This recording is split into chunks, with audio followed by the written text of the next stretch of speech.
Hello and welcome to the Better in Business podcast. In today's episode, we are having a look at grants and tenders. And when I was thinking about bringing this really great, authentic guest onto the show, I had to think about how is this going to serve my listeners, my audience. And so what we are discussing today is how grants and tenders can serve all kinds of business, okay? Because in terms of grants, you've got the small end of town, which is your grants that you'll find online under small business grants, okay? And I absolutely want everybody to be subscribing to small business grants. You can be getting 2, 4, 5, 10, 20,000 from the government for your small business. In that case, you sometimes want to be trying to either write the grant yourself or have someone on your team write it. And this guest has a resource to help small businesses with exactly that. Then we are also going to talk about tenders and grants for bigger businesses. And what if you're expanding your business? Well, absolutely, I deal with businesses looking to expand, and tendering is a part of that. So in today's episode, we're going to look at how to do better in business with tenders and grants. You've tuned into the Better in Business podcast, and I'm your host, Jeannie Savage. I'm a multi-award winning business veteran and head of the Strategic Bookkeeper Network.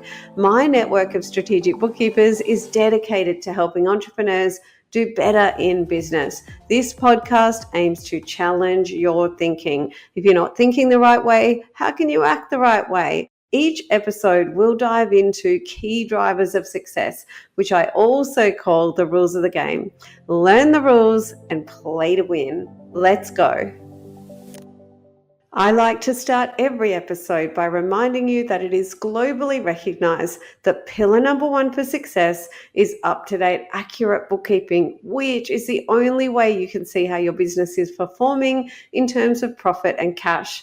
If your books aren't right up to date, visit betterinbusiness.global, drop me a line and I'll connect you with a certified strategic bookkeeper. Fire your bookkeeper and hire a strategic bookkeeper. Bookkeeping is a cost, whereas strategic bookkeeping is an investment that averages a 10x return on the fees. I am welcoming onto the show today Tara Whitney. Tara is the founder and CEO of Whitney Consulting, which is actually WA, that's Western Australia's, was my home for a while, WA's biggest and most successful grant writing business, having secured over, drumroll please, 96 million in funding for its clients.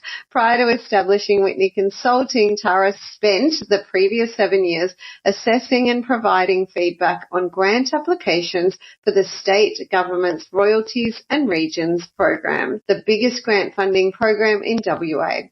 This gives Tara an extra edge when it comes to understanding what assessors are looking for in an application. It was an absolute delight to interview Tara, who, as I will rinse and repeat on, is an authentic human being that just brings so much wonderful value in her sharing in the interview. So without further ado, I am welcoming Tara onto the show. I'm pretty excited because before the show, we had a little chat about what Tara does and how she can help business owners do better in business. So welcome, Tara. Thank you very much for having me.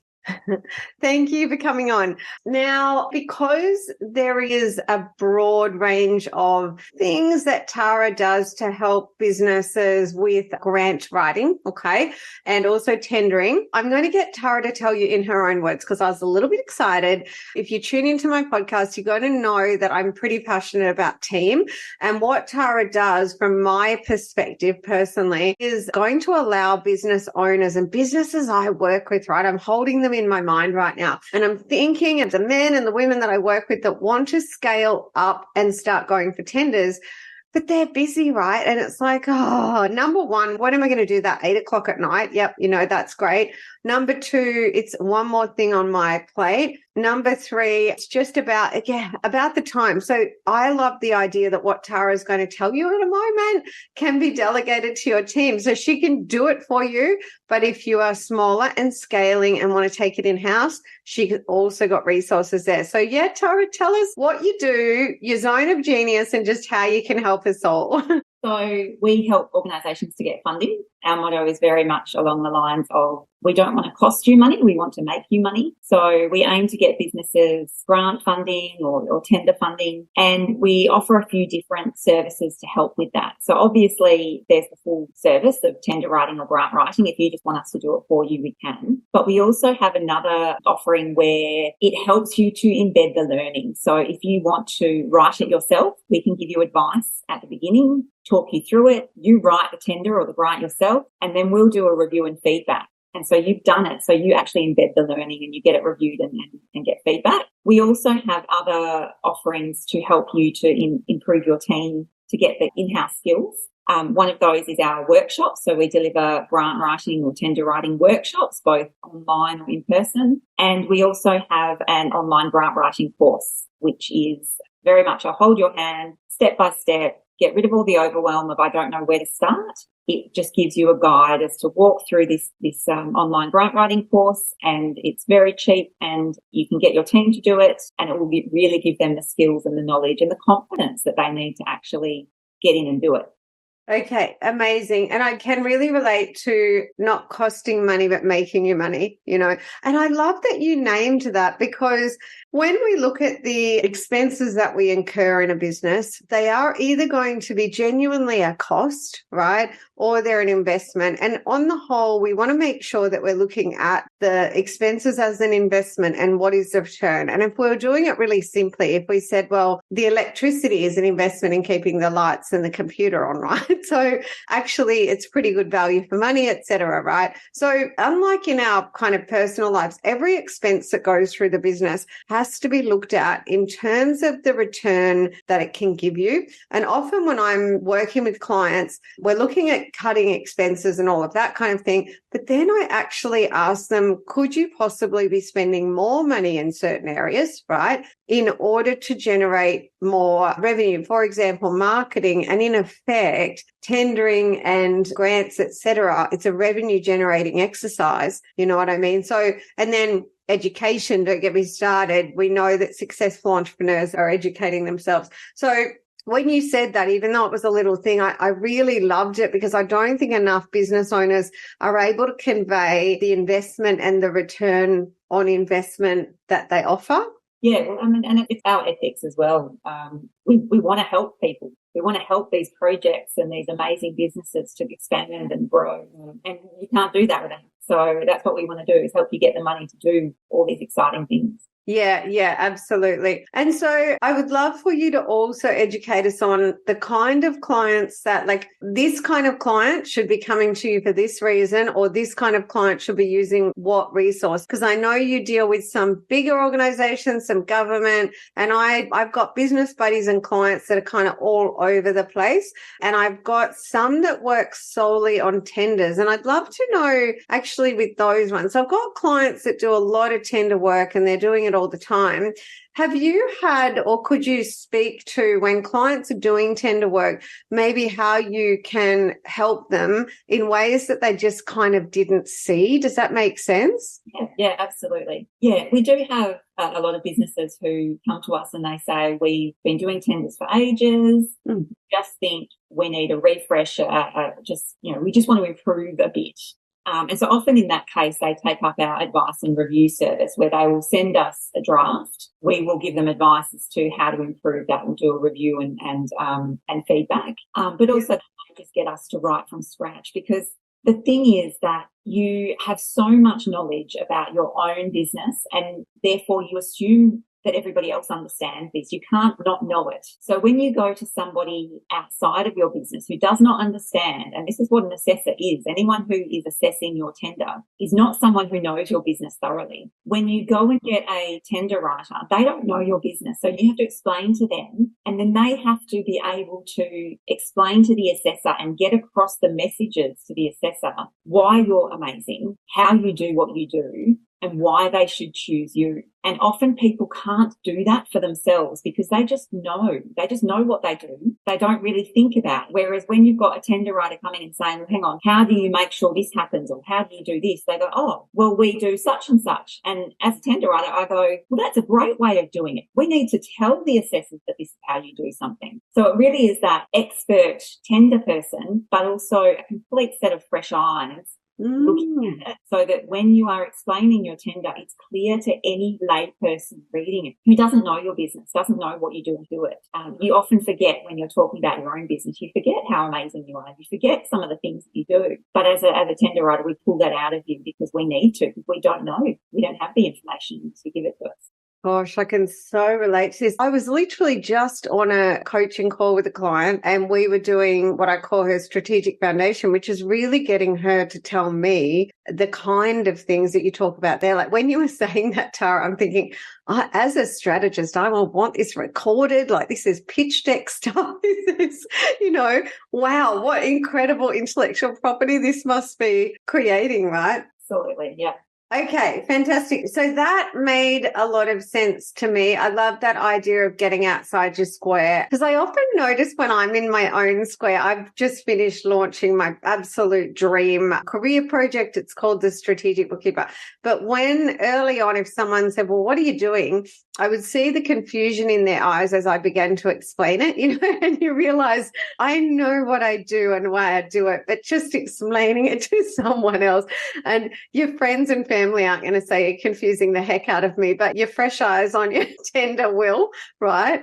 Absolutely. And if you're an assessor, the person who's assessing your tender, if they can't clearly understand, you're not scoring highly. So it really is valuable to have that extra set of eyes to read over it and go, I don't understand why you would do this or how you would do that. Can you explain that to me more? And then I can explain in writing to the assessor. Yeah, this is fascinating. And I really do come back to business expansion because I do meet trade businesses regularly that want to expand into, especially when they've been working for some years and they've got their business past that yucky pain point where they've got used to being a manager and a leader. They're starting to be able to, recruit and manage good teams. They're ready to scale up, and tendering is a natural next step for that, right? Yeah, absolutely, because it really brings in some consistent revenue. You know that usually tenders are for reasonable periods of time, 3 years, potentially 4 years. So you've got that almost guaranteed cash flow. You know that something is you're going to have this job over and over and over. So, but you can't get a tender if you're a team of one generally, because they know contingency. If I engage you, what happens if you get sick? So you have to be a certain size before you can really start tendering.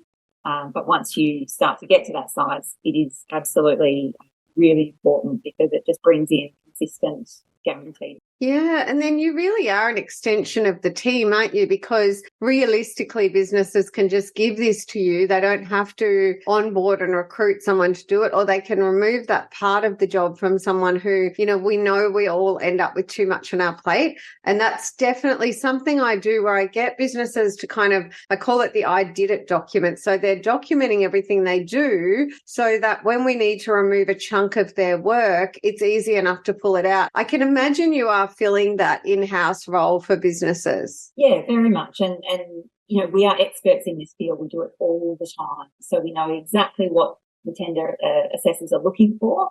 And that gives us an insight, which obviously means, we do it exceptionally well. But it also is a case of, if you don't have the in-house resources, we're just there to help. But if you do have somebody in-house who's doing it, often, unless you become a very big business, they're not an expert in writing tenders. They're probably somebody who does your social media and your marketing and your lots and lots of other things.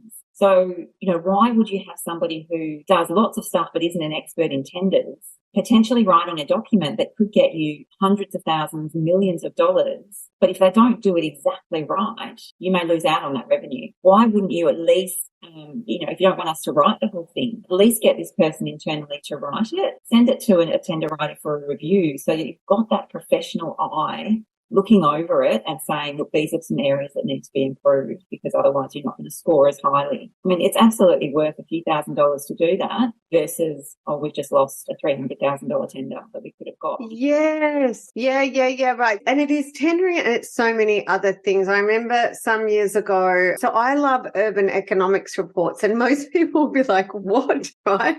And I hardly ever have to do them because I hardly ever come up. But I had a case and a client said, Jeannie, I've signed a lease for this particular type of business. And I said, no, you didn't do that without telling me. Yes, it's fantastic. It's the best deal in the world. We're going to sign a big lease and then potentially spend hundreds, like you said, so hundreds and hundreds and hundreds of thousands of dollars.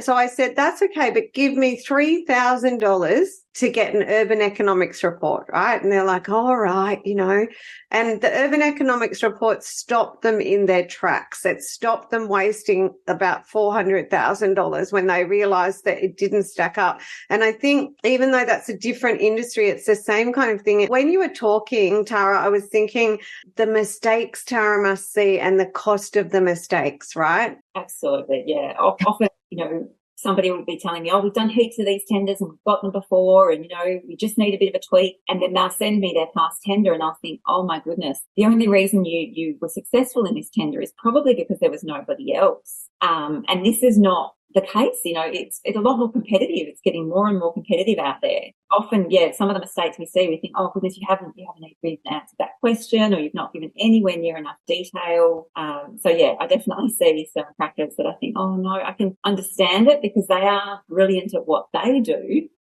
Or they don't know how tenders are assessed. They've never been on a panel assessing a tender. So I do understand it, but yes, it's a bit scary sometimes. Yeah, and when that happens, I just saw that with a local business that said, we don't know why we're shrinking. And I know why they're shrinking, and I'm a strategist. So I look and I'm like, oh, God, close my eyes, And it's interesting, I'd say you win the tender and you think, great, we won the tender, but you don't know what you don't know. So then next time when you don't win the tender and you're scratching your head thinking it was the same, right? I often think with business owners, it's easy to get to a point where we're successful and we're not 100% sure why. We actually need to, because I really love Glenn Carlson. He runs Key Person of Influence. And he said once, if I can break your business that easily, it was never that solid to begin with. And so I do think we do need to really try and understand the ins and outs of our own business, and this kind of thing. So, and I could go on about this all day, but I want to pivot across to tenders are often around the bigger businesses or scaling. So now I want to kind of go back. So we've got grant writing. Look, I'll let everyone know, please do subscribe to the small business grants that are going. There might not be a lot at the moment. They come and go, but it's good to be across those. And in terms of making your own submission to those, do any of your courses help with that kind of writing? Because these are smaller grants. Yes, yeah, absolutely. We have services tailored for all levels of funding. So if you're going for $5,000, $10,000, you're not going to pay a grant writer to fully write the grant for you. It's worth it. But you still need help.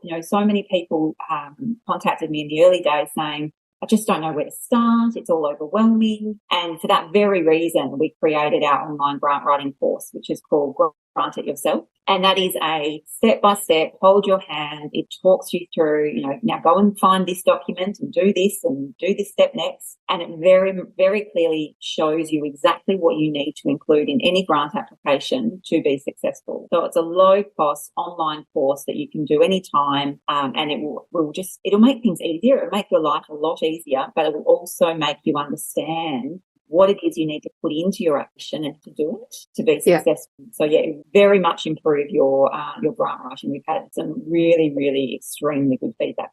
Really? Okay. I mean, I love hearing, I got a quote from a gardener recently and it was really high.